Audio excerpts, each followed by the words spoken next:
আজকে একটু বৃন্দাবন লীলা নিয়েই আমরা একটু আলোচনা রাখব। খুব সুন্দর উনি তত্ত্বকথা শাস্ত্রকথা আপনাদের শোনাবেন। আমি শুধু উনার সঙ্গে একটু উপলক্ষ মাত্র, মানে একা একা তো ঝগড়া করা যায় না, তাই না? ঝগড়া করতে গেলে দুইটা পক্ষের দরকার হয়, একটা পক্ষ একটা বিপক্ষ। তো আমি একটু শুধু খোঁচা দিয়ে যাব, আর দেখবেন ওনার রাগ কেমন উঠবে, বুঝলেন? ওই খোঁচা দেওয়ার জন্য আমি ওই, যদি আপনারা মৌমাছির চাকের মধ্যে খোঁচা দেন তাহলে মৌমাছির কেমন অবস্থাটা হয় দেখেছেন তো, তাই না? তো তাই একটু খোঁচা দেওয়ার জন্য আমি, আর যদি খোঁচা না দেওয়া যায় তাহলে কিন্তু মধু পড়বে না, তাই না বাবা?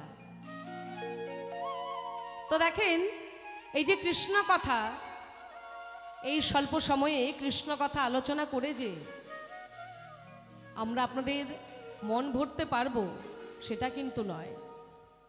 মা সরস্বতী যদি আজীবনকাল কৃষ্ণ কথা লিখে থাকেন তবু তিনি সমর্পণ করতে পারেননি। আর আমাদের মতো কীর্তনীয়ারা, শিল্পীরা মঞ্চে 2-3 ঘন্টা কৃষ্ণ কথা আলোচনা করা, এটা মূর্খের পরিচয় ছাড়া কিছু নয়, তাই না বাবা? তো তাই যতটুকু সময় সম্ভব হয় অবশ্যই আমরা একটু কৃষ্ণ কথা আলোচনা শুনবো। তো গ্রন্থ কিন্তু বাবা বারবার লেখা হয় না, একবারই লিখেছিলেন, তাই না? মহাজনরা একবারই গ্রন্থ লিখে গেছেন, কিন্তু জানা কথাগুলোই সন্তানের মুখে শুনতে ভালো লাগে। যেমন দেখবেন, মা কি করেন, যেই ছোট্ট আদরের শিশুটি একটু একটু কথা বলতে শেখে, সেই শিশুকে ডেকে আদর করে জিজ্ঞাসা করে, বাবা বলো তো তোমার মামার বাড়িতে কয়টি ঘর আছে? ও মা, মা কি জানে না বাপের বাড়িতে কয়টি ঘর আছে? মার কি জানা নেই? জানেন, জেনেও সেই শিশুর মুখে শুনতে ভালো লাগে, তাই বারবার জিজ্ঞাসা করেন, ও বাবা বলো তো তোমার মামার বাড়িতে কয়টি ঘর আছে? সেই শিশুটি হয়তো বলল 2টি ঘর আছে। যখনই বলল 2টি ঘর আছে,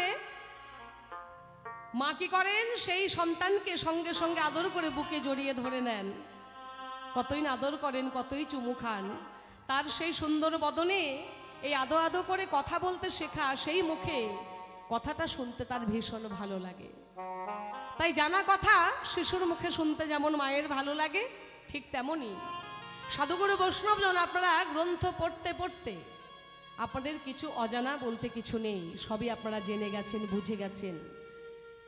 শিল্পীদের মুখে গান কথা সবই আপনারা শুনেছেন, তবুও জানা কথাগুলো বারবার আমাদের মতো কীর্তনিয়াদের, আমাদের মতো শিল্পীদের মুখে শুনতে আপনাদের ভালো লাগে, তাই বারবার ডেকে নিয়ে আসেন, তাই না? ঠিক তেমনই তাই জানা কথাগুলো শুনতে ভালো লাগে, এক একজনের মুখে এক এক রকম শোনায়, তাই না বাবা? তো আজকে আমাদের যে শ্রী দয়াল অধিকারী মহাশয় রয়েছেন মাননীয়, তিনি খুব সুন্দর করে কৃষ্ণ কথা আলোচনা করে যাবেন। আজকে বিষয়বস্তু ঠাকুমা আর নাতি। বিপক্ষে সরকার মশাই হচ্ছেন আসরের সম্বন্ধে আমার নাতি, আর আমি হচ্ছি উনার ঠাকুমা। কেমন? তার মানে একদিকে হচ্ছে যোগমায়া যোগেশ্বরী, আরেকদিকে হচ্ছে অনাদির আদি ভগবান শ্রীকৃষ্ণ। এই যোগমায়া বড়াই বুড়ি আর শ্রীকৃষ্ণের সম্বন্ধ হচ্ছে নাতি আর ঠাকুমা।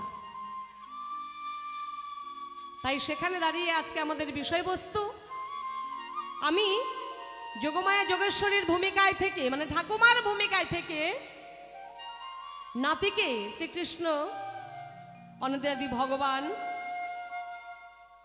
মাননীয় দয়াল অধিকারী মহাশয়কে ভগবান শ্রীকৃষ্ণের ভূমিকায় রেখে কিছু জিজ্ঞাসা রাখবো।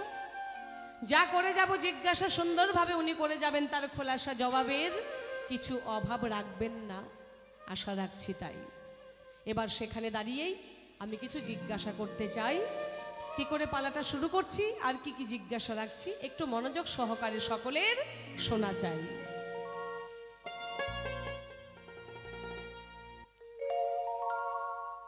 ও ওগো যোগ মায়া যোগেশ্বরী গো, আমি সভাতে জানা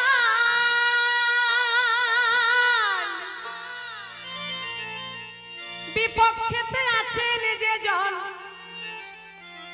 আমার নাতিও গো তাই গো, যোগ মায়া যোগেশ্বরী গো।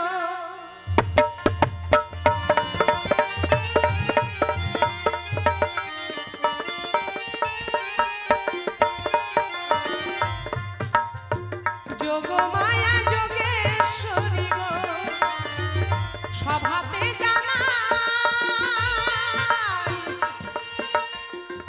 বিপক্ষেতে আছেন যে জন, শ্রীকৃষ্ণ কানাই গো, যোগ মায়া যোগেশ্বরী গো।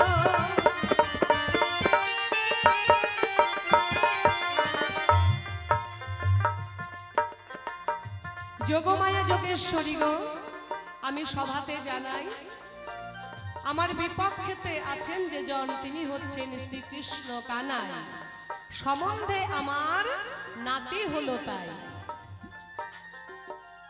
প্রথমবারে নাতির কাছে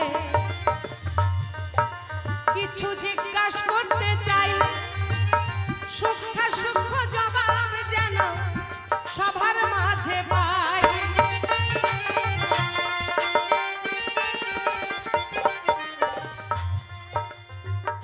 প্রথমবারে নাতির কাছে আমি কিছু জানতে চাইব, আমার জানার বাসনা। নাতি হচ্ছে অনাদিরাদি ভগবান শ্রীকৃষ্ণ কিনা। হে কৃষ্ণ, তোমার কাছে আমি এখানেই করব কিছু প্রশ্ন। আমি জানি রাধারানী তোমার প্রাণের থেকেও প্রিয়, তাকে ছাড়া তুমি কিছু বোঝো না, তাকে ছাড়া কিছু জানো না, তাকে তুমি এতই ভালোবাসো যে বিন্দুমাত্র সময় তুমি তাকে ছাড়া বাঁচতে পারো না। তাই যদি হয়, সে তোমার প্রাণের থেকেও যদি প্রিয় হয়, আমাদের যে জিনিসটা খুবই মূল্যবান সেটাকে আমরা কি করি, খুব সাবধানে যত্ন করে কাছে রাখি, তাই না মা? হ্যাঁ, তো রাধারানী মনে করতে পারেন শ্রীকৃষ্ণের প্রাণ ভ্রমরা, তাকে ছাড়া কৃষ্ণ কিছু বোঝে না, আমার নাতি তাকে ছাড়া পথ দেখে না।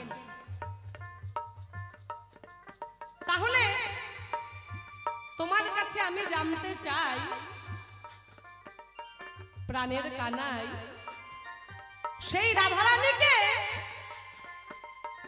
তুমি কেন আয়ানের ঘরে রেখে দিলে? তাই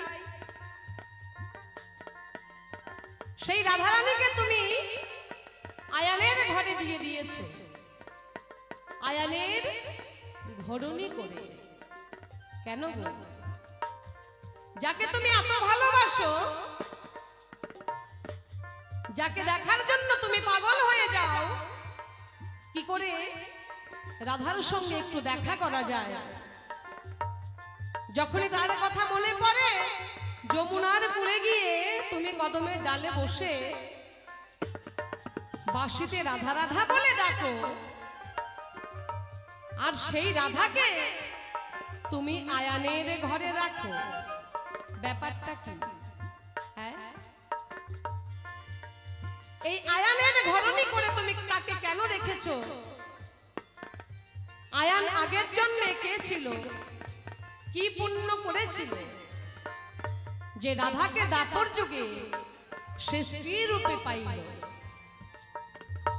আর রাধারই বা কি অপরাধ ছিল আমি জানতে চাই। কেন রাধা আয়ানের ঘরে গেল বলবে তুমি কানাই?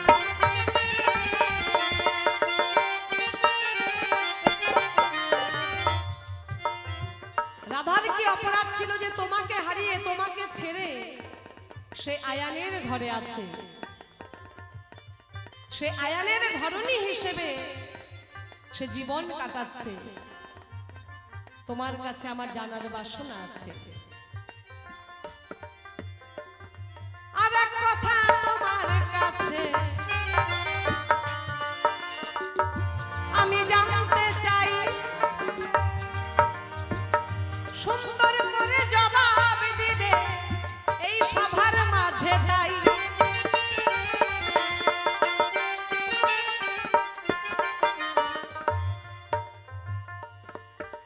তোমার হাতে কৃষ্ণ গো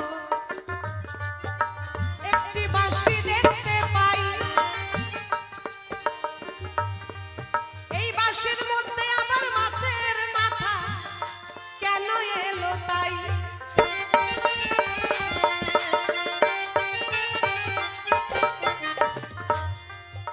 এই বাঁশির তত্ত্ব বলতে গেলে মানে জিজ্ঞাসা করতে গেলেই মনে হয় 150 প্রশ্ন বেরোবে। হ্যাঁ, তো এত তো বলা যাবে না, একটু সংক্ষিপ্ত আকারে দুই একটা জিজ্ঞাসা করে যাই। কৃষ্ণের হাতে যে বাঁশিটা আমরা দেখতে পাই একটু লক্ষ্য করে দেখা চাই। ওই বাঁশির মাথার মধ্যে একটি মাছের মাথা দেখতে পাই, কি তাই তো? ও বাবা দেখা যায় তো, একটা মাছের মাথা দেখা যায়। আবার বাঁশি কয় রকমের? বাঁশি, বেনু, মুরলি, 3 রকমের বাঁশি। বাঁশি, বেনু, মুরলি। হে কৃষ্ণ,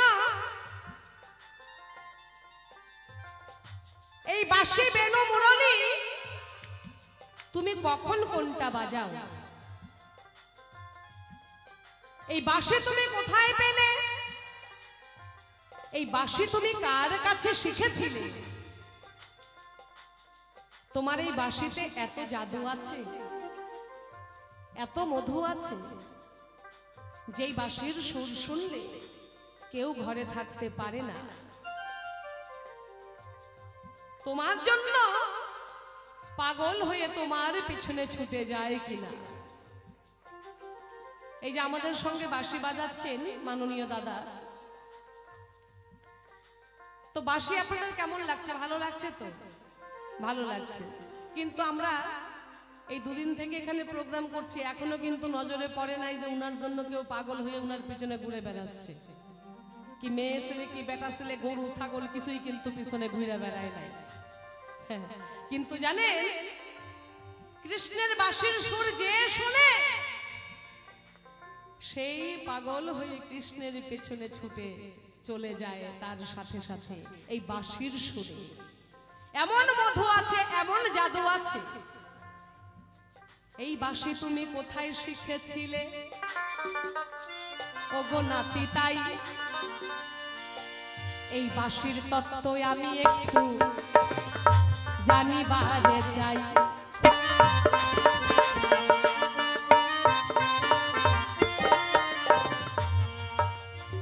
এই কৃষ্ণের বাঁশি দেহের মধ্যে আমাদের কোথায় আছে তাই? সুন্দর করে সমাধান কৃষ্ণ তুমি দিয়ে যাবে তাই।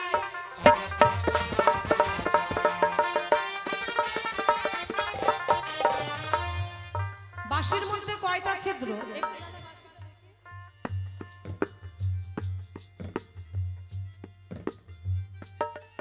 এই যে দেখেন, বাঁশির মধ্যে কয়টা ছিদ্র? একটা দিয়ে পু দিচ্ছে, 1 2 3 4 5 6, 6টা দিয়ে আঙুলে বাজাচ্ছে। আবার দেখেন এই যে এই পাশে ফাঁকা, মানে যেদিকে ফুটা দিয়ে বের হবে সেদিকটা ফাঁকা, কিন্তু যেদিকে ফুটা দিচ্ছে এই পাশে যে আবার বাঁশিটা, এটা কিন্তু বন্ধ। যদি এই পাশটা বন্ধ না থাকে তাহলে কিন্তু বাঁশি আর বাজবে না, কি তাই? তাহলে কৃষ্ণ তোমার বাঁশির কয়টা ছিদ্র ছিল? কয়টা ছিদ্র ছিল? আর এই দেহের সাথে এই ছিদ্রের বাঁশির সাথে কোথায় মিল রয়েছে একটু আমি তোমার কাছে জানতে চাই। এই কৃষ্ণের বাঁশির সাথে দেহে বাঁশির মিল কোথায় রয়েছে বলবে তুমি তাই। কখন তুমি কোন বাঁশি বাজিয়েছিলে তাই, কে কে পাগল হয়েছিল এই সভায় জানতে চাই।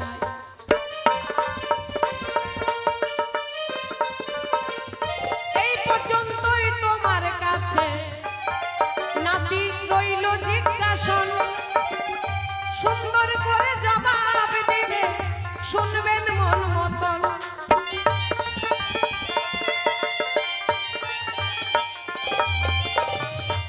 এইখানেতেই প্রশ্ন আমি ছেড়ে দিতে চাই। চাঁদ বদন সবাই মিলে হরি বলো ভাই রে, হরি হরি হরি বলো রে, হরি হরি হরি বলো রে। এই পর্যন্তই প্রশ্ন রইল, আমার জিজ্ঞাসা রইল।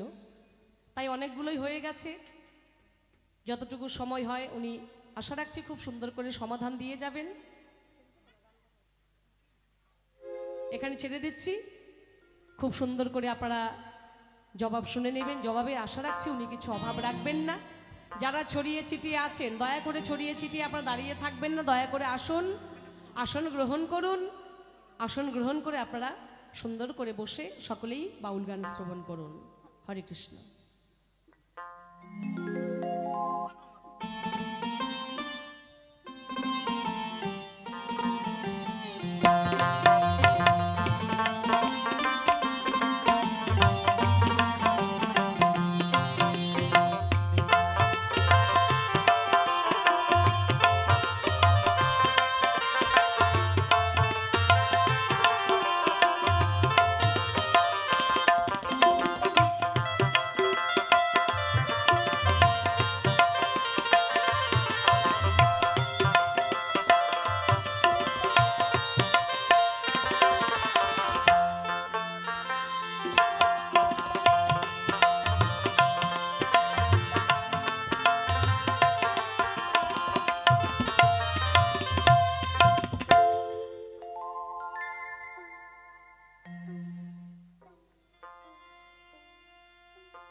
উপস্থিত ভক্তমণ্ডলী, কৃষ্ণ ভক্ত, গৌর ভক্ত, বাবা সকল, মা সকল, সকলেই শ্রীপাদ পদ্মে প্রণিপাত রেখে শুরু করছি বাংলার ভক্তিমূলক বাউল তর্জগানের অনুষ্ঠান। অসংখ্য ভুল হবে, অসংখ্য ত্রুটি হবে, কিছু জানি না এটাই ঠিক। আপনারা যতটুকু কৃপা করে আমাকে বলিয়ে নেবেন আমি ততটুকুই বলার চেষ্টা করব বাবা। কারণ ভক্ত আমার মাতা পিতা, ভক্ত আমার গুরু, ভক্ত আমার নাম রেখেছে বাঞ্ছাকল্প তরু। ভক্তের হাতে দিয়ে ডরি, যেদিকে ঘুরাই সেদিকে ঘুরি, বলেছেন আমার দয়াল হরি শ্রীকৃষ্ণ। তাহলে যিনি সর্বকারণের কারণম, তিনি যদি কথা বলতে পারে, তাহলে আমি তো ভক্ত হতে পারিনি। আর কৃষ্ণের ভূমিকা পালন করা আমার মতো ক্ষুদ্র জীবের পক্ষে অসম্ভব। তাই তার চরণের দাস হয়ে ভক্তের পক্ষ থেকে যা জিজ্ঞাসা করেছে আমি তুলে ধরার চেষ্টা করছি। জয় গুরু।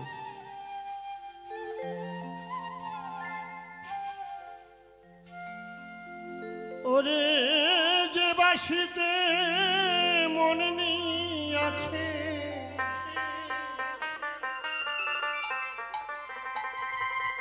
ওরে যে বাসিতে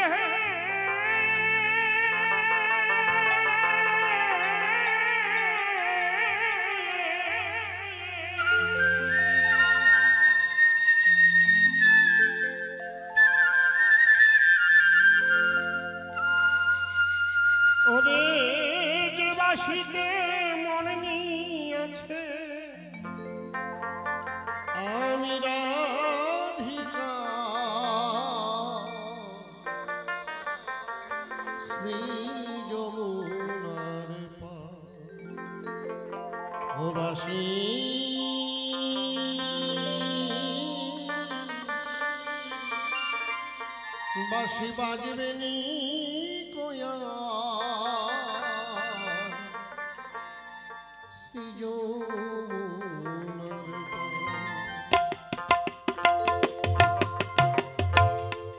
যে বাঁশিতে মন আছে,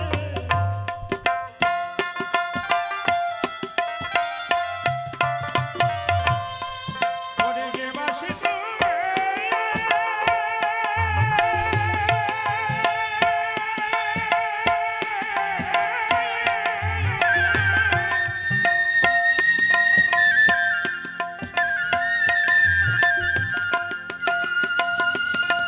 বলি, যে বাঁশিতে মন আছে, যে বাঁশিতে মন আছে, আমি রাধিকা শ্রী যমুনারে বাঁশি।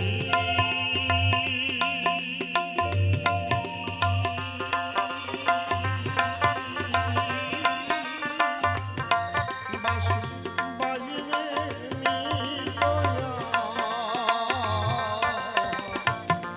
শ্রী যমুনারে জয় জয় রাধা গোবিন্দ গিরিধারী প্রেমানন্দে হরিবাল হরিবাল হরিবাল হরিবাল হরিবাল।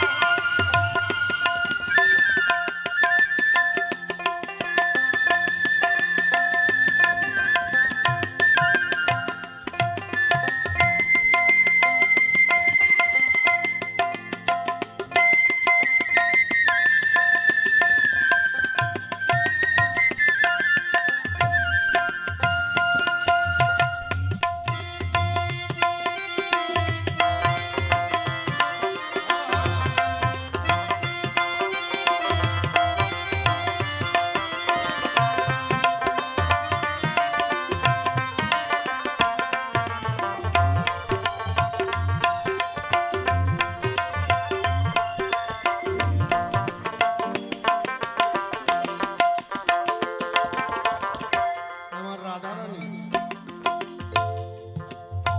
যিনি প্রেমদায়িনী শিরোমণি ভক্তি মুক্তি প্রদায়িনী কৃষ্ণ বক্ষ বিলাসিনী সেই রাধারানী গোবিন্দ বৃন্দাবনে ছেড়ে আজ যাব কাল আসবো বলে যে গেল, কালের আর শেষ নাই। দিন গেল, মাস গেল, গেল বছর, বছরের পরে গেল কত বছর কেটে। রাধারানী অপেক্ষায় আসবে বলে শুধু পথপানে চেয়ে থাকে। তাই সখীদের বলছে, সখীরে আর বুঝি আসবে না, আর যমুনার পারে কৃষ্ণের বাঁশির ধ্বনি আমরা শুনতে পাবো না। জানিস সই, যখন অভিমান করতাম কৃষ্ণ বৃন্দাবনে ছিল, কত মান করেছি, কত অভিমান করেছি রে। আর এই অভিমান আমার ভাঙতো কি করে জানো? ওই কৃষ্ণের বাঁশি শ্রবণে। শহীরে মান ভাঙ্গা গান গাইতো বাঁশি,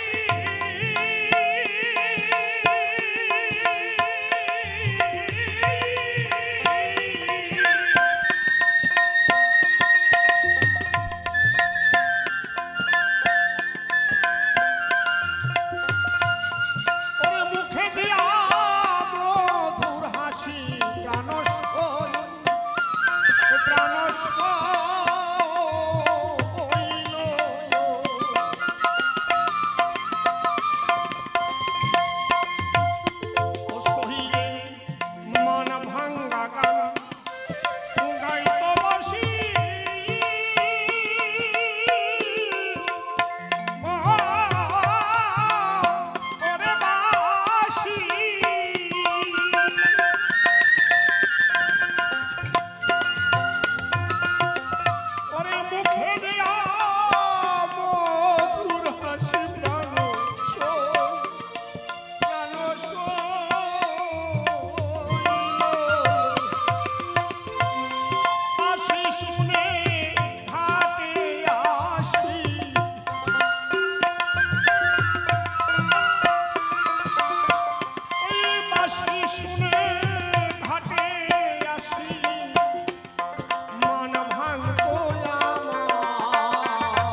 বাঁশির সুরে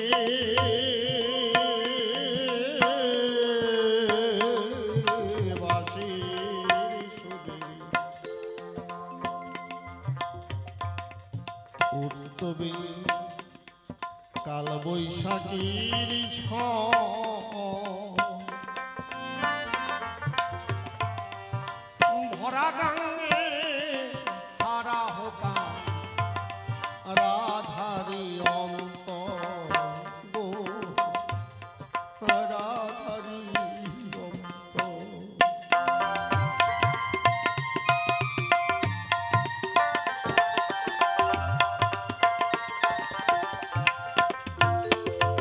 সখীরে আমার প্রাণবধূয়া যখন বংশীধ্বনি করত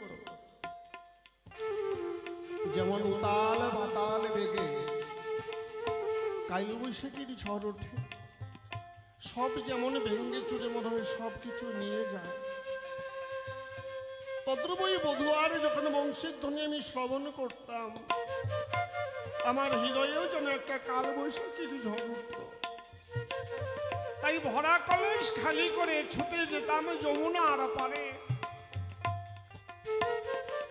আমি যমুনার জলে আমার বধুয়াকে দর্শন করে আমি যেন হারা হয়ে যেতাম আমার বলতে আর কিছু নেই শুধু গোবিন্দকে দেখতাম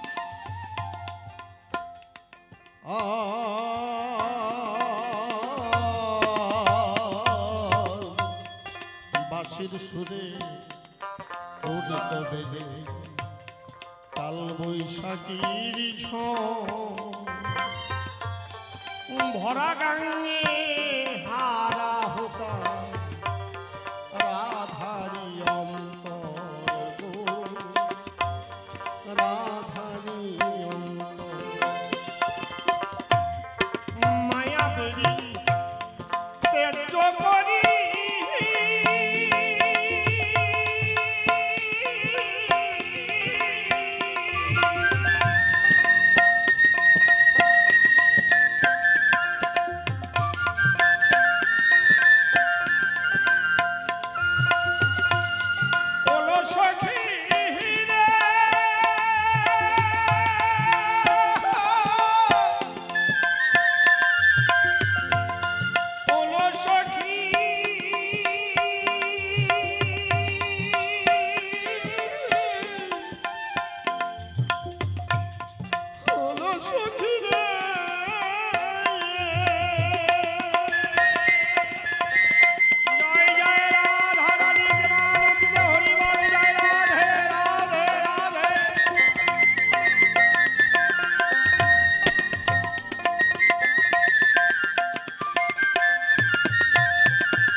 আমার যে স্বামী আছে শাশুড়ি আছে ননদী আছে আর পাড়া প্রতিবেশী আছে কে কি বলবে সবাই আমাকে কলঙ্কিনী অপবাদ দিত জানিস আমি মায়া বেবি ওরে ছিন্ন করি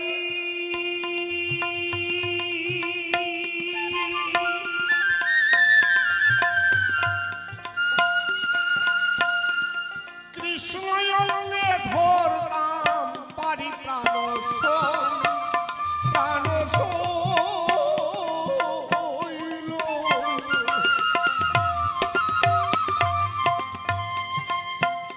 মুখে জয় গোবিন্দ দিয়া ধ্বনি একবার শ্রী গোবিন্দ হরিলাল হরিলাল মুখে জয় গোবিন্দ দিয়া ধ্বনি ওই কৃষ্ণ কান্নারি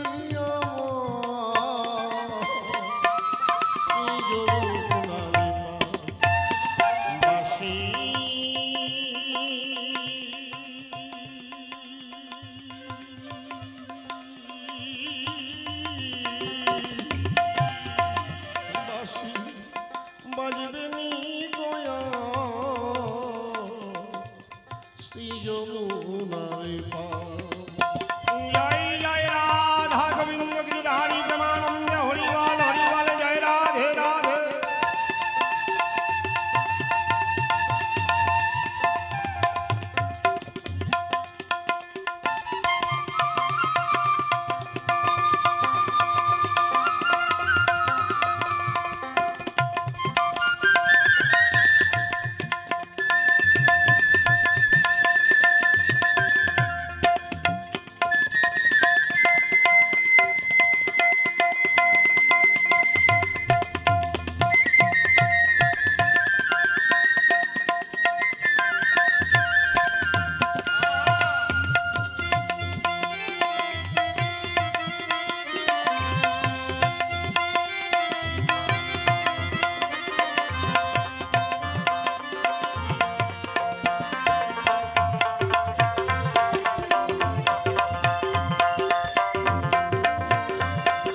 আমার বধুয়া যে পথ দিয়ে যেত সে পথে আমি অপেক্ষা করতাম। কেমন করে জানিস? যে পথে হাটিয়া যাইত ও বন্ধু চলন বাঁকা দিয়া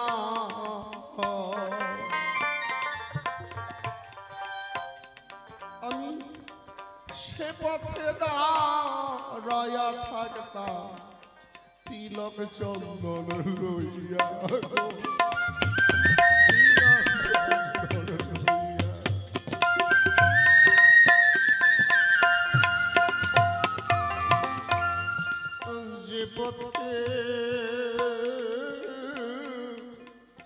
যে পথে হাটিয়া যাইত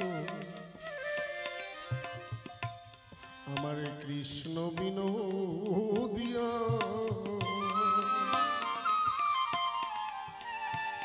শরীরে সে পথে দাঁড়ায়া থাকতাম আমি রাধা তিলক চন্দন লইয়া গো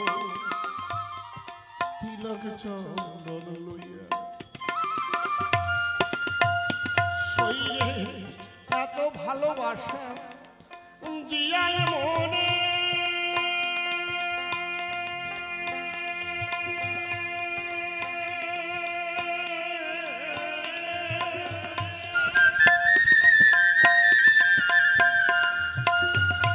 প্রাণ সখী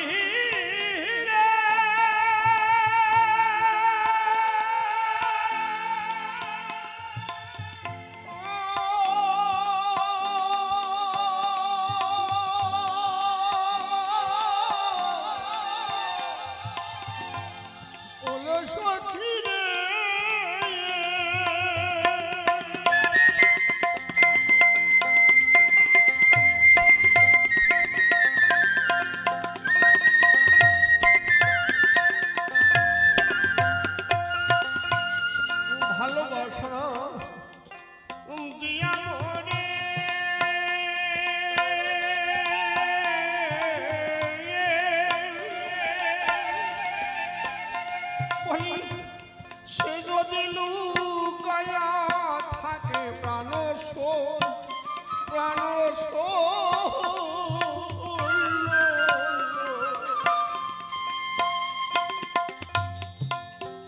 বলি প্রেম করিয়া মাতাল রাজাকে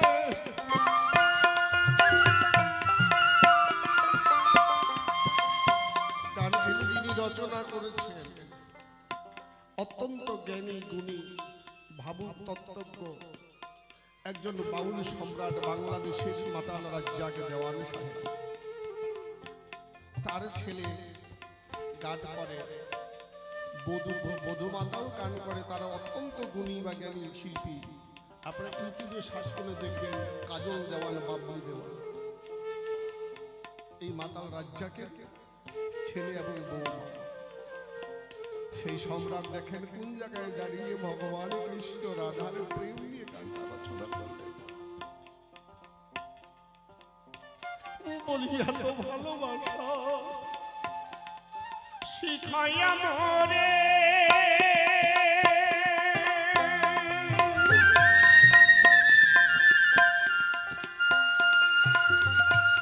সে যদি লুকায়া থাকে প্রাণ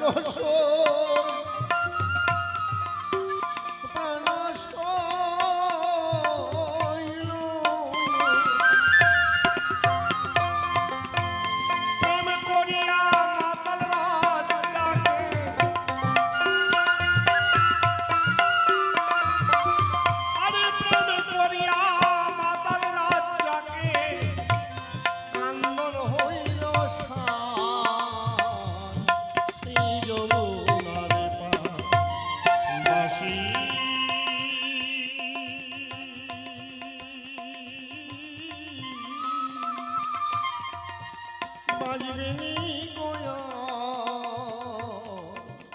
শ্রী যমুনারে পা বলি যে বাসিতে মন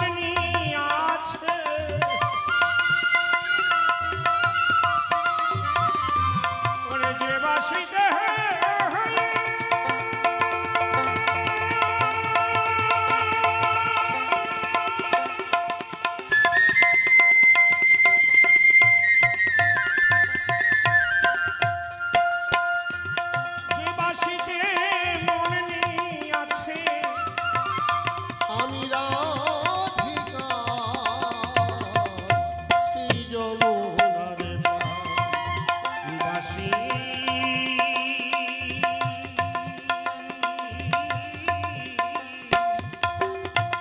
বাসি বাজলে কোয়া শ্রী যমুনারে বাসি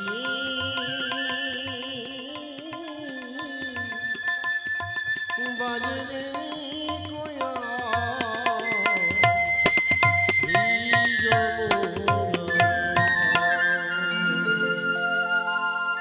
শ্রী গুরুর শ্রীপাদ পদ্মজাত হয়ে জগদাবদ্ধ শ্রী গুরুর চরণে স্মরণ করি বসে আছেন যত পুরুষ নারী সকলের চরণে আমি প্রণিপাত করি। আমি অতি মুরুমতি নাই আমার ভজন স্তুতি তৃতীয়টা করিবের মার্জন। কোলের ছেলে পাগল হলে বাবা মা তারে দেয় না ফেলে, সোহাগে আদর যত্নে মানুষ করে মনের মতন। আমি আপনাদের পাগলা ছেলে, পাগল বলে কেউ দেবেন না ফেলে। শ্রীচরণে একটু জায়গা দেবেন এই আমার মনে আকিঞ্চন। সাধুগুরু বৈষ্ণবের চরণধুলি আমার নয়ন জলে গুলি, তিলক কলি করি আমার মনের মতন। পিতা মাতার চরণতলে যারা রজবীজ একত্র করে এই দেহটা করেছিল গঠন, তাদের চরণ লইলাম স্মরণ। দীক্ষার শিক্ষাগুরু বাঞ্ছাসিদ্ধ কল্পতরু যারা আমার ভজন সাধনের গুরু, যারা এই কৃষ্ণ রাধা কি বস্তু করেছেন আমার কাছে আলাপন। কবিগুরু অসীম সরকার তার পরিচয় দেওয়া দরকার। তিনি একজন বড় ভাবের মহাজন।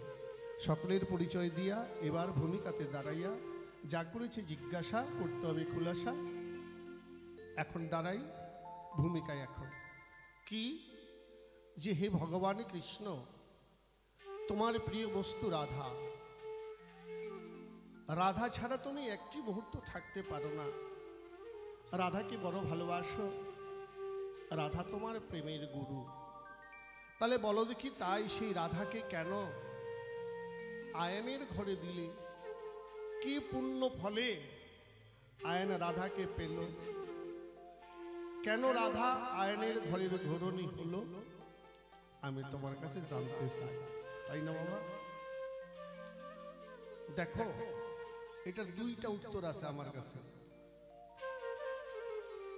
প্রথমটা বলি রামায়ণ থেকে। যখন রাবণ সীতাকে লঙ্কায় নিয়ে গেলেন, অশোক কারণে রাখলেন, মা সীতা পতিব্রতা সতী, নিত্য স্বামীর পূজা না করে, স্বামীর চরণে ভক্তি না দিয়ে অন্ন জল করতেন না গ্রহণ,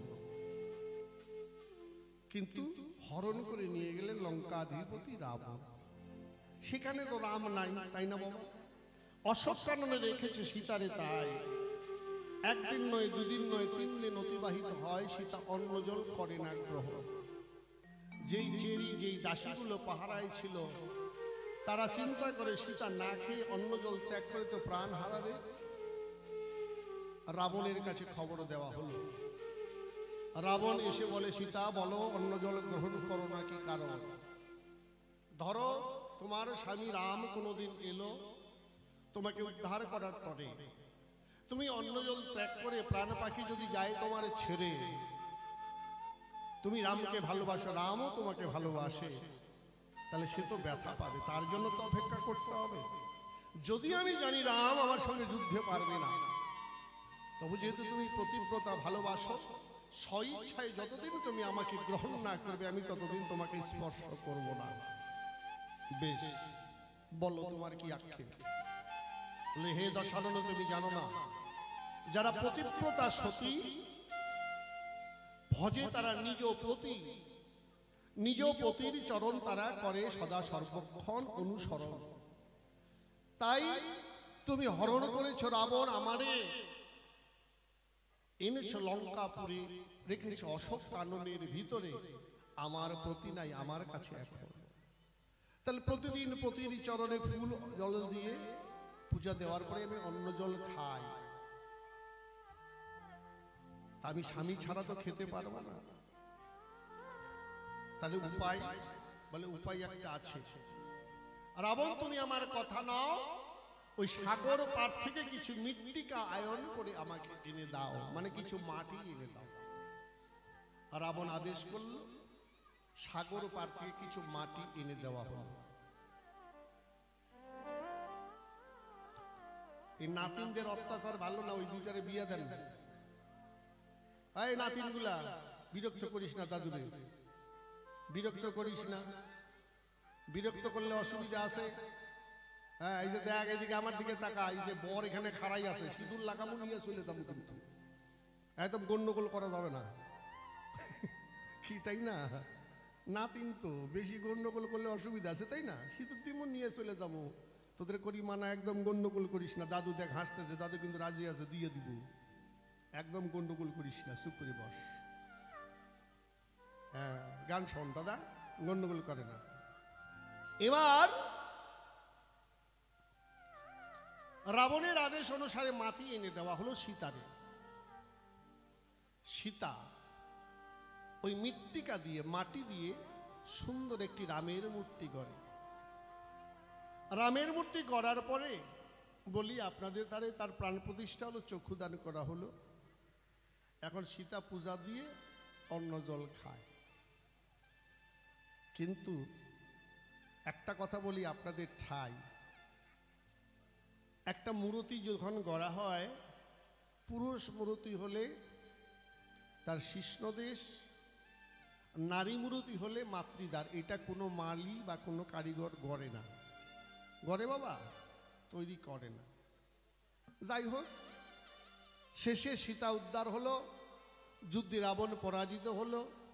সীতা উদ্ধার করে যখন রাম নিয়ে যাচ্ছে, ওই মাটির মূর্তি পিছন থেকে ডাক দিয়ে কয়, সীতা এতদিন তুমি আমাকে প্রতিরূপে পূজা করলে, প্রতিরূপে পূজা করে অন্ন জল আমার চরণে দিয়ে তুমি সেবা করতে।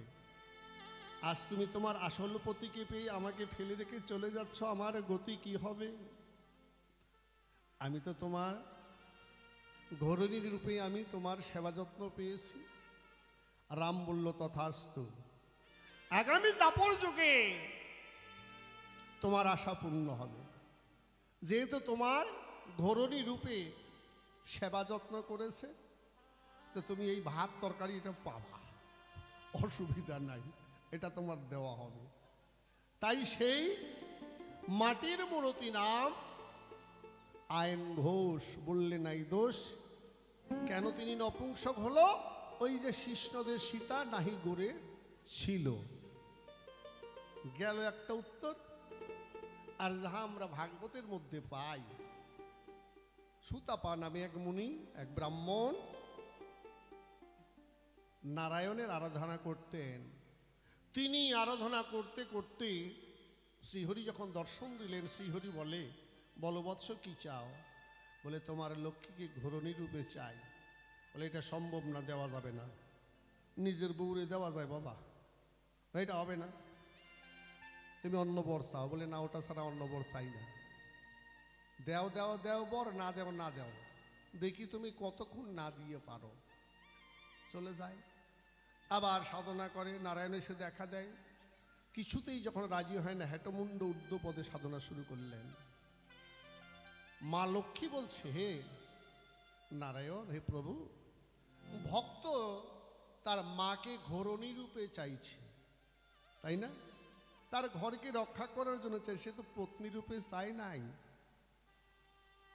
তার স্ত্রী রূপেও আমাকে চাই নাই। তাহলে তুমি দেবে না কেন? বেশ, তোমার যদি তাই ইচ্ছা হয় লক্ষ্মী, তাহলে তাই হোক। তাই তার আশা পূর্ণ করেছিল। তাহলে ঘরণী রূপে চেয়েছিল বলে তাকে ঘর রক্ষা করার জন্য দেওয়া হয়েছিল। কারণ ভক্তের কাছে ভগবানের চিরকালেই বাধা।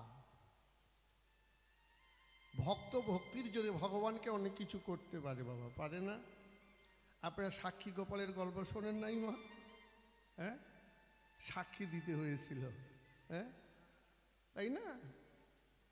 এক ব্রাহ্মণ একজনকে নিয়ে ওই বৃন্দাবনে ঘুরতে গেছে, পুরীতে ঘুরতে গেছে। ঘুরিয়ে টুরিয়ে এখন তার খুব অসুখ হয়েছে, ঘুরতে যেতে যেতে রাস্তায় অসুখ হইলে পরে এখন ওই চাকরটারে খুব সেবা যত্ন করে ভালো করছে। ওই বাবা তোমার সেবা যত্নে আমি খুব ভালো হয়েছি, জমিদার মানুষ, বলো কি চাও, যা চাবা তাই দেবো।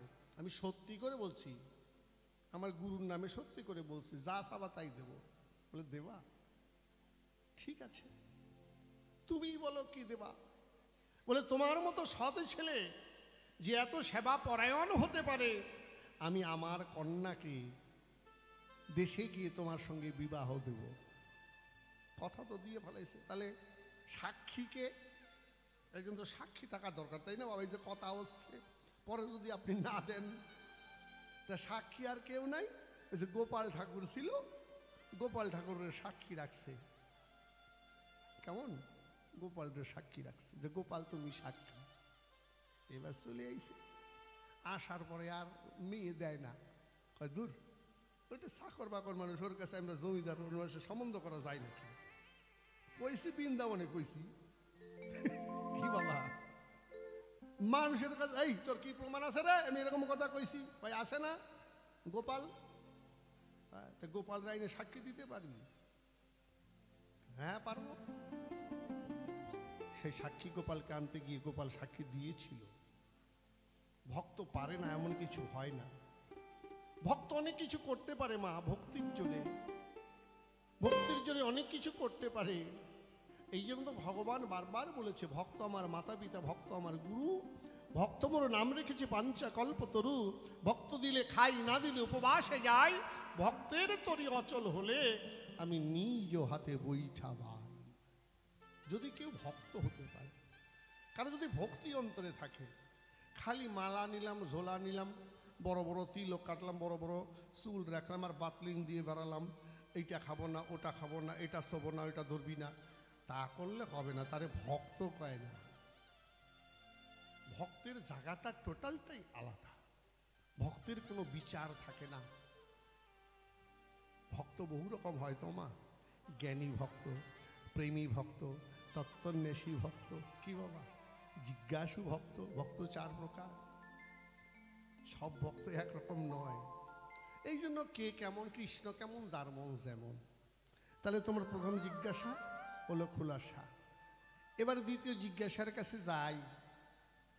আমার কাছে 3টা বাঁশি দেখে, বাঁশির নাকি 9টা মানে ফুটা একটা দেখাইলো বাঁশি। ওই যে আমার বাঁশিলের বাঁশির হাত ধরে দেখাইছে, দেখো ওই যে একটা ফু দেয়, 6টা টেপাটিপি করে, এদিকে আবার ফাঁকা, এদিকে বন্ধ, তাই দেখাইছে না বাবা? তাহলে দেহের মধ্যে বাঁশিটা কোথায়? দেহের মধ্যেও 3টা বাঁশি আছে, নাই এমন নয়। হ্যাঁ, দেহের মধ্যেও বাঁশি আছে, খুলে বলি তোমার কাছে। একটার নাম বাঁশি, একটার নাম বেনু, একটার নাম মুরলী। কেন? মুরা নামে এক দৈত্যকে বধ করে, মুরা যখন যুদ্ধে পরাজিত হচ্ছে, গোবিন্দর কাছে প্রার্থনা করেছিল, হে গোবিন্দ, হে ঈশ্বর, আমি যেন সবসময় তোমার হাতে থাকি। সেটার নাম হলো মুরলী। ওটা 18টা ফুটা, দেখছেন? ওইটা 18টা ফুটা, মানে 18 মোকাম দেহ। আর যে বাঁশি, দেবগুরু বৃহস্পতির যজ্ঞ থেকে যে বাঁশের উৎপত্তি হয়েছিল, সেই বাঁশ থেকে যে বাঁশুরি তৈরি করা হলো, ব্রহ্মা স্বয়ং সেই বাঁশিটি তৈরি করে কৃষ্ণকে দিয়েছিল। কেন এত মধু? সরস্বতী মনে মনে ভাবে তাই, আমি যেন প্রভুর অধরামৃত সবসময় পাই। তাই সরস্বতী ওই স্বয়ং নিজে বাঁশির ভিতরে ঢুকে বলে এত মধু। বুঝা গেল?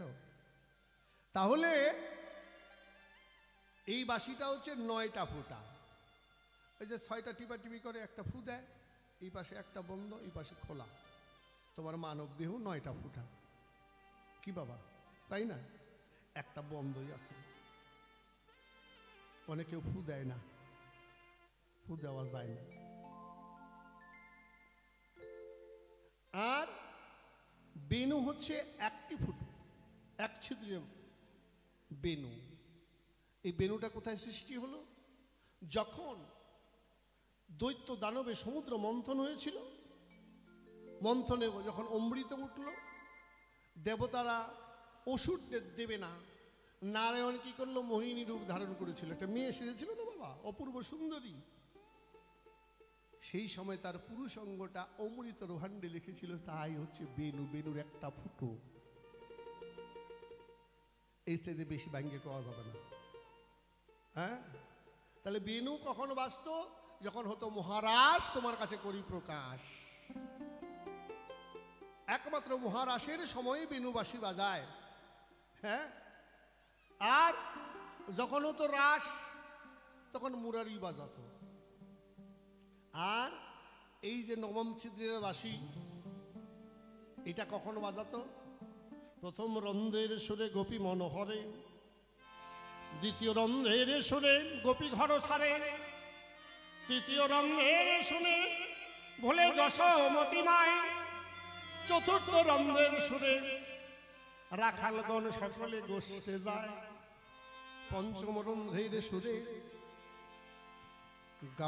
গোমাতা পশু পাখি সবে কৃষ্ণ কৃষ্ণ বলে, আর সপ্তম সুরের বাঁশি বাজিলে রাধারানী গোপীরা যায় যমুনার ধারে। মৃদাই হরিবল হরিবল। এই যে বাঁশি, এই বাঁশি এখন মাছের মাথা, তাই না বাবা? বলছেন এটা মাছের মাথা কেন? হাই সর্বনাশ, বাঁশির মাছের মাথা কেন? আচ্ছা, ওই যে কৃষ্ণের বাঁশিতে যে লাগানো আছে ওইটা কি মাছ? ওইটা মকরের মাথা, তাই না বাবা? মকর মানে কি বাবা? মকর মাছ না, মকর মানে কুমির। তার মানে আমার দিদা কুমিরের তরকারি খায়, ওই জন্য কইছে ওইটা মাছ, তাই না? দেখেন, উনি আমার ঠাকুমা, উনি কইছে, আমি তো কই নাই নাকি? কইছে তো মাইকে, কইছে না বাবা? আমি হলাম নাতি, নাতি হলো মাথার ছাতি। বুড়ি যদি মরে, ছাতিটা আমারই দেওয়া লাগবে নাকি বাবা? তাহলে উনি আমার কেমন ঠাকুমা, আমি কেমন নাতি, একটু পরিচয়টা দেই কেমন? উনার ছেলে আমার হচ্ছে গুরুদেব সন্দীপন মুনি, মা হচ্ছেন এই যোগমায়া। কেমন? ওনার স্বামী হচ্ছে ব্রহ্মণ্যদেব। এই জন্য আমরা বলি না, ও অঙ্গ ব্রহ্মণ্য হিতায় জগদ্ধিতায় শ্রীকৃষ্ণায় গোবিন্দায় নমো নমো। মানে গুরুকে শুদ্ধা নেওয়া হলো। যে কোনো মন্ত্রের পূর্বে গুরু আছে মা। বিয়ে দেন, শ্রাদ্ধ পড়ান, পূজা পাঠ করেন, কালী পূজা করেন, আগে কিন্তু গুরু পূজা হয়। আগে একটা গুরুর আসন দেয়। যারা এই পূজা পার্বণ করায় তারা জানে। এই জন্য বলছে, গুরু ছেড়ে গোবিন্দ ভজে সেই জীবে নরকে মজে। গুরুকে বাদ দিয়ে কোনো কাজ সিদ্ধ নহে। তাহলে আমার শিক্ষা গুরু হচ্ছে সন্দীপন মুনি, তাই না বাবা? যেখানে 64 দিন থেকে 64 কলা বিদ্যা আমি অর্জন করেছিলাম। তাহলে আমার গুরুদেবের যদি মা, তাহলে আমার ঠাকুমা, তাই তো? গুরুদেবের বাবা কই, তার মা আমার ঠাকুমা না? আর ঠাকুমার যদি ঘাড়ে ঠ্যাং তুলে দেওয়া যায়, তাও কিন্তু কেস হবে না। হবে? হয়? যুবক নাতি যদি ঠাকুমার গলা জড়াইয়ে ধরেও ঘুমায়, তবু কিন্তু কেস কাবারি হয় না। কি হবে? কোনো কেস নাই। দেখেন আজকে ঠাকুমার আমি করিটা কি, একটু পরে সেই দিকে যাই। বুড়ির ছোটা পড়তে আমি পারি। বুড়ি তো খালি বুড়ি, এই জন্য কয় ঘর ভাঙ্গে বুড়ি আর পেট ভাঙ্গে মুড়ি। হ্যাঁ, আমরা প্রেম করি, যাই মন তাই করি। বুড়ি, তোর চিঠিপত্র দেওয়া দির দরকার কি? তুই প্রেমের বুঝিসটা কি? বুড়ি মানুষ কি বাবা? তোমার এত রস আসে কোথা গিয়া? কৃষ্ণ রাধা রাস করবে না, কি করবে করবে। উনি এক লাঠি নিয়ে ওই রাসের মধ্যে পূজা হইয়ে ঘুরে বেড়াচ্ছে। এই বুড়ির এত রস কেন? আজকে বুড়ির রস কষ কষ করে দেওয়া লাগবে। কেমন? একটু পরে আবার ঠাকুমার কাছে যাই। হ্যাঁ, ওই যে বুড়ি লাঠি নিয়ে থাকে, ওই বুড়ি, এই বুড়ি যোগমায়া, বুঝলেন? এখন কৃষ্ণের বাঁশির মাথা, মাথায় মাছের মাথা কেন? বেশ ভালো কথা, খুব ভালো জিজ্ঞাসা একটা। ও বাবা, একাদশীর দিনে কৃষ্ণের পিতা নন্দরাজা কি কর্ম করিল? অজান্তে পিতা মোর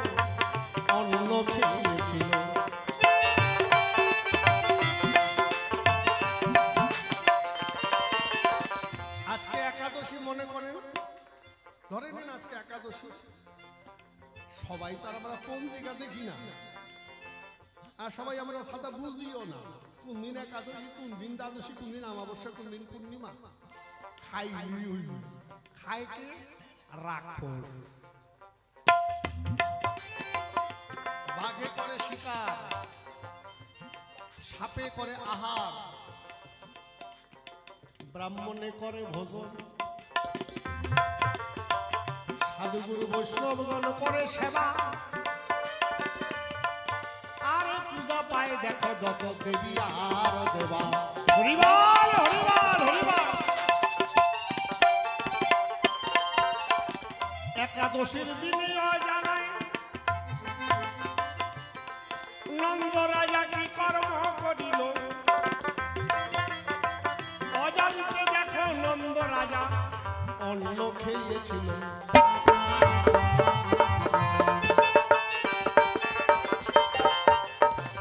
বলে কৃষ্ণ জনার্দন ওহে পিতা কি কর্ম করিলে? একাদশীর অন্ন খেয়ে পাপ কেন? হারে তুমি নিলে। ও পিতা, তুমি জানো না একাদশীর দিনে অন্ন খেতে হয় না? একাদশীর দিনে পাপ পুরুষ 5টা জিনিসের উপরে বিরাজ করে: অন্ন, জব, গম, ভুট্টা, সরিষা। অনেকে আবার আটাদশী করে। আটাদশী করে না?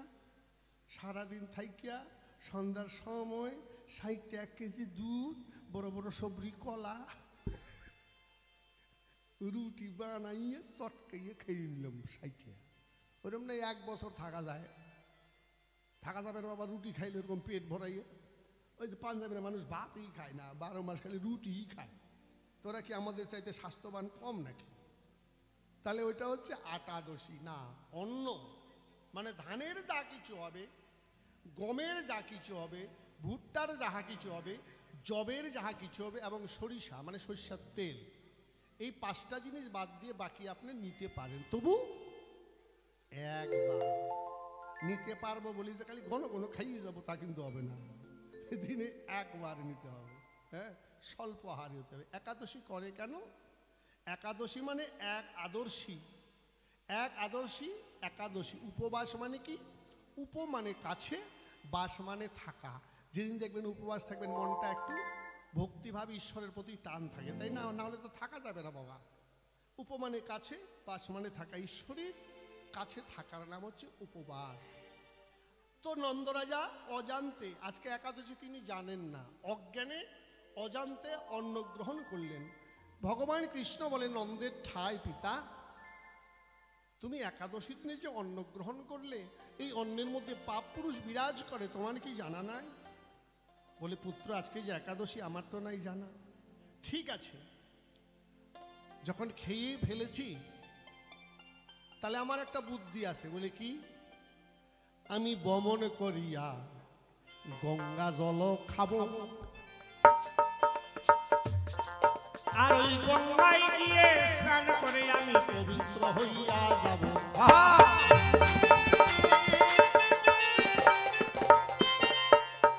এই পুত্র, আমি গঙ্গায় যাব, বমি করব, গঙ্গা জল খাবো, গঙ্গা পতিত পাবনী সকলের পাপ নেই, আমি সেখানে স্নান করে পবিত্র হব।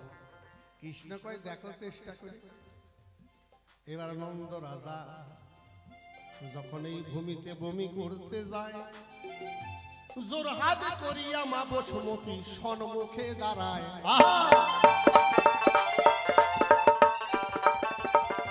ও নন্দ রাজা, তোমারে করি বাবা মানা, তুমি আমার ভূমিতে বমি করো না। বলে, কেন মা? বলে, দেখো একাদশীর পাপ এত ভারী, এ পাপকে আমি বহন করতে পারি? তুমি বাবা অন্যত্র যাও, এ পাপ আমি সইতে পারি না। গেল গঙ্গার ঠাই, গঙ্গা জলে বমি করবেন, এমন সময় মকর বাহুনী গঙ্গা দর্শন দেন। রাজা, তোমারে করি মানা, আমার জলে বমি করো না, এই পাপ আমি সহ্য করতে পারবো না। নন্দরাজা চিন্তা করে, হাই রে, আমার তো মহা পাপ হয়ে গেল। স্বয়ং গঙ্গা যদি গ্রহণ না করে, মা বসুমতী যদি গ্রহণ না করে, তাহলে এই পাপ দেহ নিয়ে আমি কোথায় যাব? এই পাপ কে গ্রহণ করবে?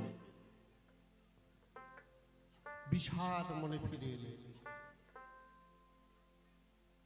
নন্দ প্রতিজ্ঞা করলেন, আজ সূর্য অস্ত যাওয়ার আগে যদি আমার একাদশীর পাপ মুক্ত না হয়, তাহলে এই প্রাণ আমি জীবন্ত অবস্থায় নিজের চিতা নিজে সাজিয়ে সেই চিতাকুণ্ডে অগ্নি নিক্ষেপ করে আমি দেহত্যাগ করব। এই পাপ নিয়ে তো থাকা যায় না। বসুমতী যদি গ্রহণ না করে, গঙ্গা যদি গ্রহণ না করে, তাহলে যাবো কোথায়? কৃষ্ণ বলে, পিতা দুঃখ করো না, আমি তোমার পুত্র, তোমার সঙ্গে আছে আমার সূত্র। প্রত্যেকটি পিতা মাতা পুত্র কন্যা কেন কামনা করে জানো?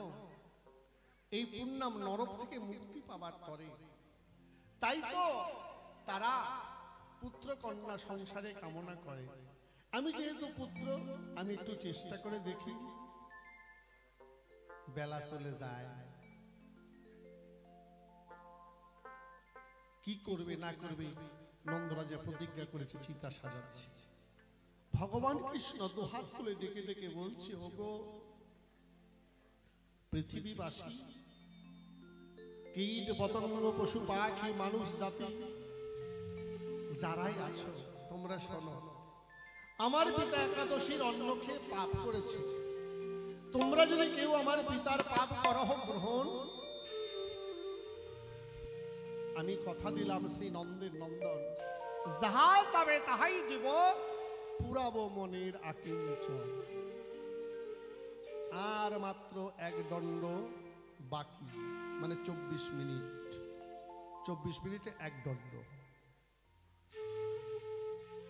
বেলা লাল হয়ে গেছে, ডুবু ডুবু প্রায়। কেউ আসে না, কেউ আসে না। এমন সময় মকর উঠে এলো, মানে কুমির। সে এসে কয়,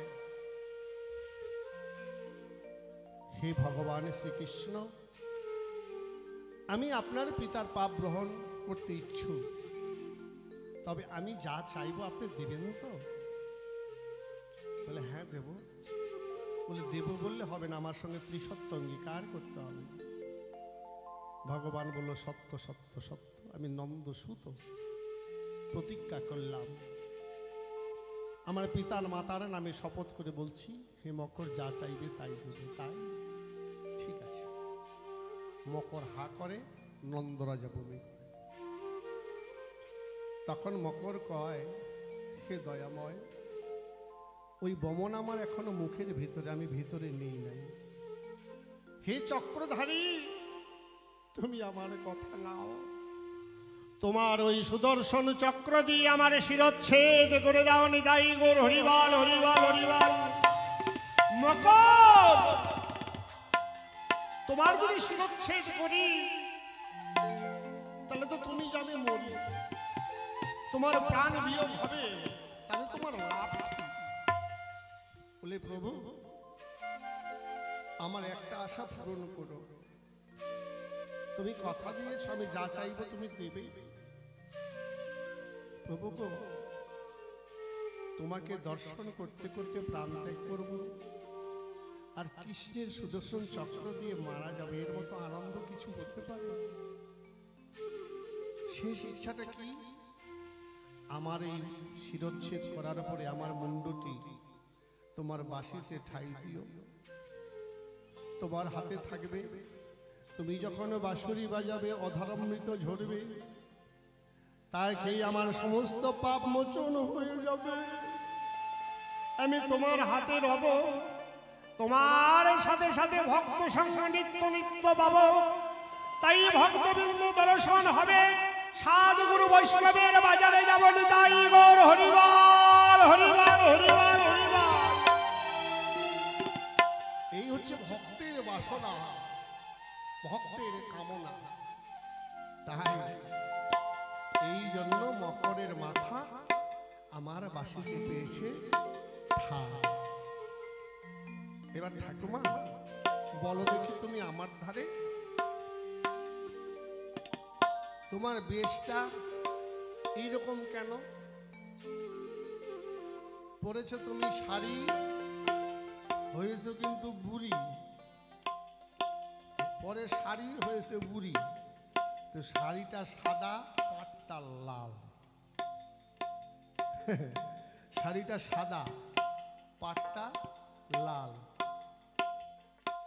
ডান হাতে শাখা পলা, বাম হাতে নাই।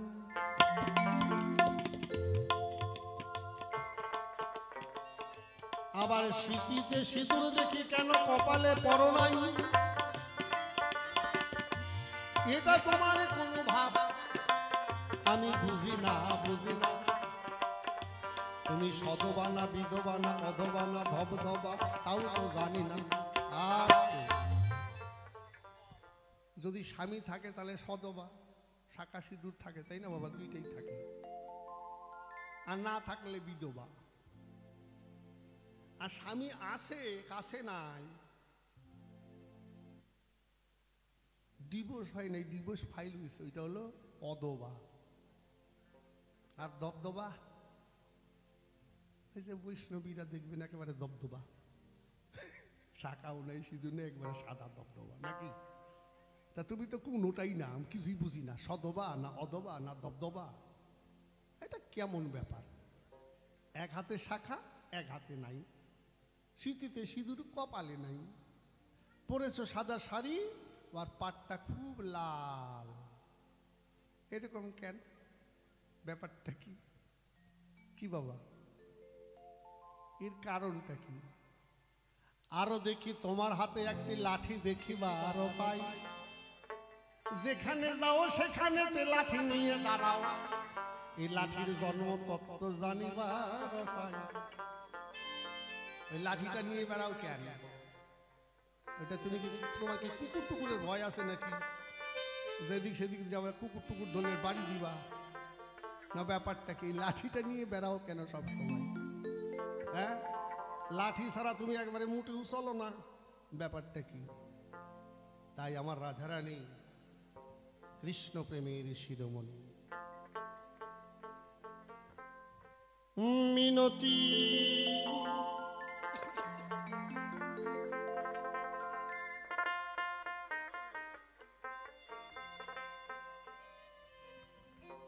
মিনতি মিনতি, এই মিনতি করি বন্ধু, আমার আর একটি কথা রাখো। আর না হয় হবে মিলন, আর একটু রাত থাকো।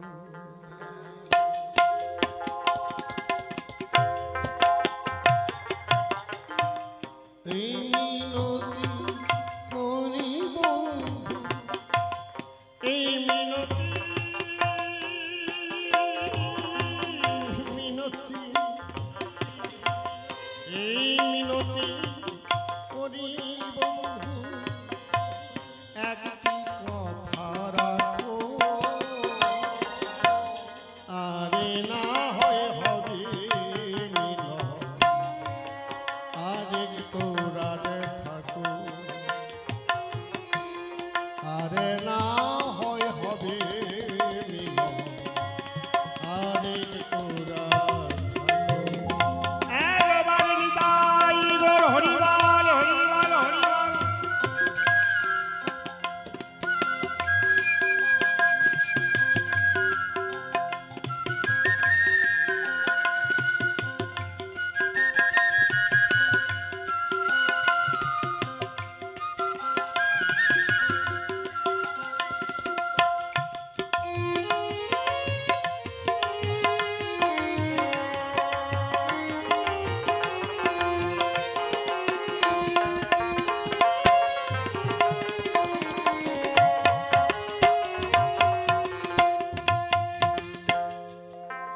একদিকে জীবাত্মা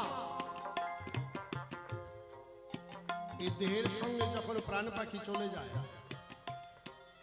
এই দেহ ছেড়ে যখন আমাদের পরমাত্মা ছেড়ে চলে যায়, দেহ আর আত্মার কথা হয়। মানুষের প্রথমে ব্রেনটা খারাপ হয়, দ্বিতীয়তে নার্ভগুলো ড্যামেজ হয়ে যায়, তৃতীয়তে চোখে কিছু দেখে না, কানে কিছু শোনে না, তখনও কিন্তু মানুষটা মরে না। ওই দেহ থেকে 2.5 ফিট উপরে আত্মা ঘোরাঘুরি করে। 2.5 থেকে 3 ঘন্টা বারবার ওই আত্মা দেহের ভিতরে প্রবেশ করার চেষ্টা করে, কিন্তু প্রবেশ করতে পারে না, কারণ দেহটা তখন নিথর হয়ে গেছে, কাজ করছে না, নার্ভগুলো অকেজো হয়ে গেছে, হার্ট ব্লক হয়ে গেছে। তাই দেখবেন ডাক্তার হসপিটালে কোনো রোগী যদি মারা যায়, আপনি যতই ইমার্জেন্সি থাক সঙ্গে সঙ্গে আপনাকে পেশেন্ট দেবেন না। 3 ঘন্টার আগে কোনো মতে ডেথ সার্টিফিকেট লেখা হয় না। বর্তমানে আইন করেছে 4 ঘন্টা। 3 ঘন্টা পরেও জীবিত হলেও হতে পারে, কোনো গ্যারান্টি নাই, এই জন্য দেয় না। তাই দেহ বলছে, বন্ধু তুমি আমার ভিতরে ছিলে, কত আমার আদর ছিল, কত আমার যত্ন ছিল, কত আমার ভালোবাসা ছিল, তুমি চলে গেলে তো আমাকে কেউ আদর করবে না, আরেকটু থাকো না। আর এদিকে রাধারানী বাসরকুঞ্জে গোবিন্দকে বলছে, প্রভু তুমি তো কালকে বৃন্দাবন থেকে চলেই যাবে ব্রজ ছেড়ে, আজকে রাত আর একটু থাকো, একটু অপেক্ষা করো। এই মিনতি মিনতি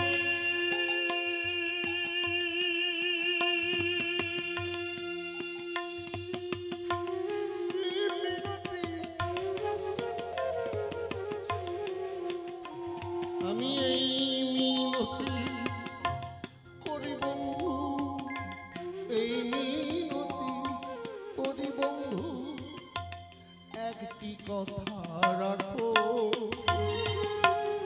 আরে না হয় হবে মিলন, আর একটু রাত থাকো, আবার না হয় হবে মিলন, আর একটু রাত থাকো।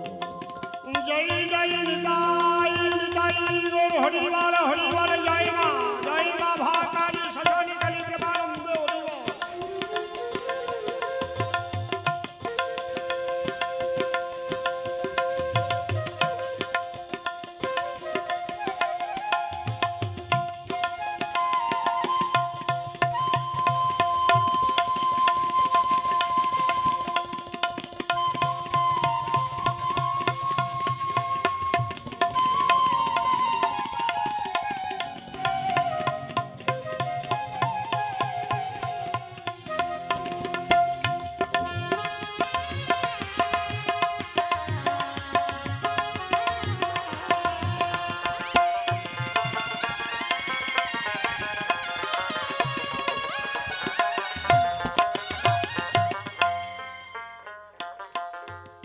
তোমার হয়তো এই জীবনে চাওয়া পাওয়া,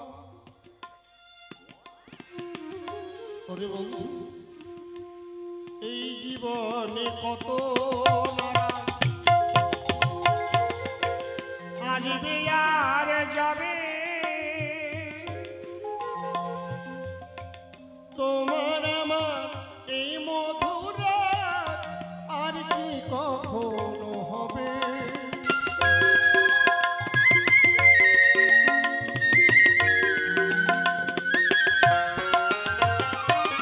এরকম রাত কত আসবে, কত যাবে, কিন্তু দয়াল অধিকারী তো আজকেই শেষ আসবে, আবার বেঁচে থাকলে 1 বছর পরে আপনাদের চরণ দর্শন হবে, আবার নাও হতে পারে, কোনো গ্যারেন্টি নাই। তাই এই জীবনে কত নানা,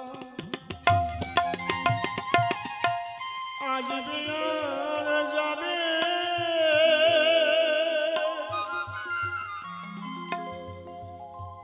তোমার আমার এ মধুরা আর কি কখনো হবে।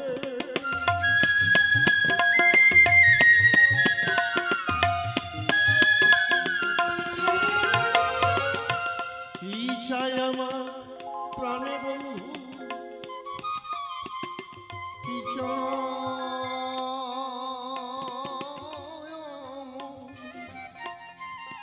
ওরে বন্ধু, কি চাই আমার প্রাণে বন্ধু, সেদিক একটু দেখো। আরে না হয় হবে মিলন, আরে তোরা থাকো। আরে না হয় হবে মিলন, আরে তোরা থাকো। জয় জয় নিতাই গৌর হরিবাল হরিবাল হরিবাল হরিবাল।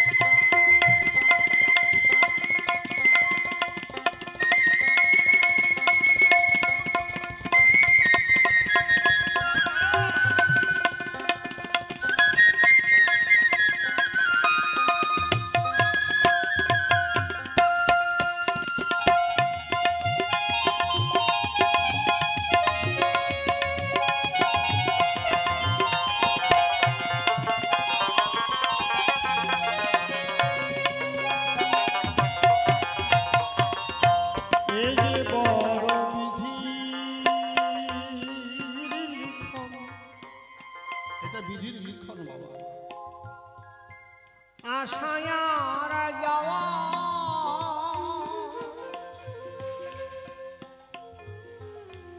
ক্ষণিকেরও তরে কিছু চাওয়ার পাওয়া।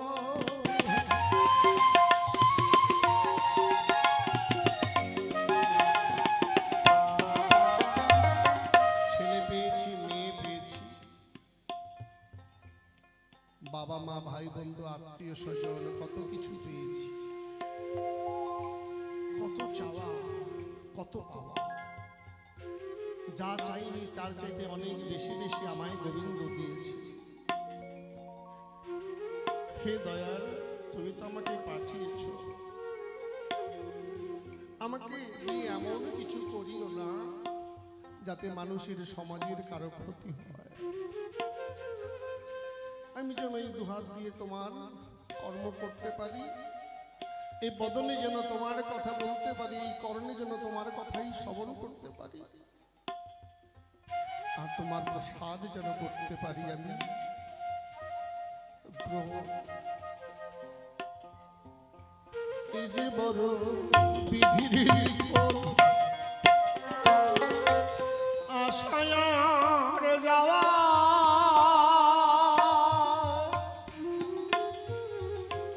ক্ষণিকেরও তরে কিছু চাওয়ার পাওয়া।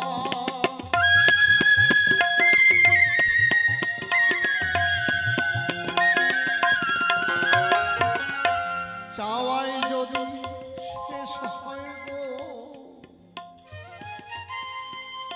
আমার চাওয়া, যদি শেষ হয় গো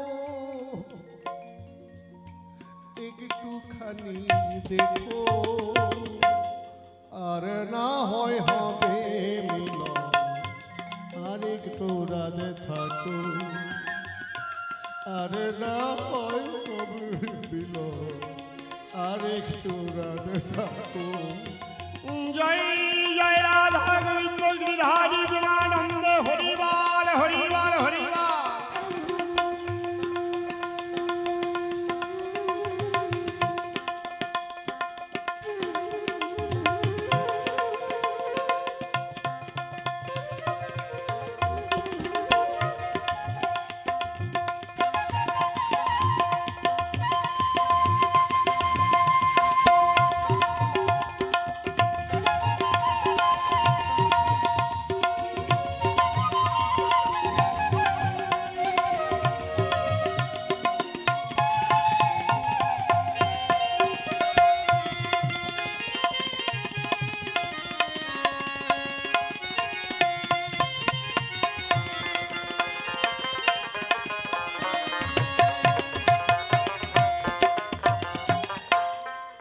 চাওয়া পাওয়ার শেষ নেই বাবা।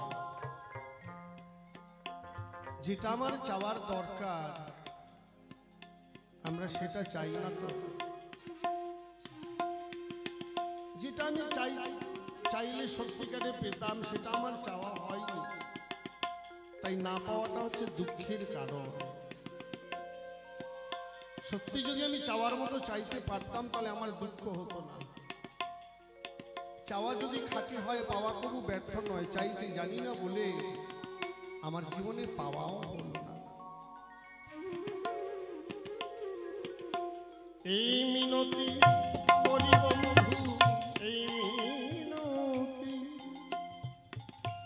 এই মিনতি করিব একটু কথা রাখো, আরে না হয় হবে মিলন, আর একটু রাজে থাকো, আরে না হয় হবে মিলন, আর একটু রাজে থাকো। এই তোই আমার প্রথমবারে কিঞ্চিৎ আয়োজন, বসে বসে শুনলেন আপনারা ভক্তবৃন্দগণ।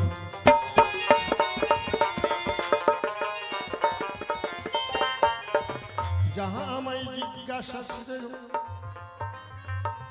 যাহা আমায় জিজ্ঞাসিল তাহাই আমি জবাব করলাম।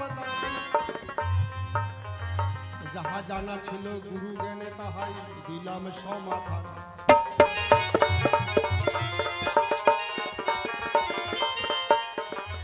এবার আমার ঠাকুমা আসরে সে যে আসিবে তার ভাবের কথাগুলো তুলিয়া ধরিবে। তুমি সাদা শাড়ি পরো, লাল পাড় দেখিবার পাই, এক হাতে শাখা পলা কেন আর এক হাতে নাই। আবার সিঁথিতে সিঁদুর দেখি, এ তোমার কোনো রঙ্গ, সুন্দর করে বুঝাইয়া কবে ঠাকুমা নাকি তোমার কোনো ঢঙ্গ। তুমি লাঠি হাতে সদাই ফেরো, এই লাঠি কোথা হতে পেলে, কি কারণে বলো লাঠি তুমি হাতে তুলে নিলে।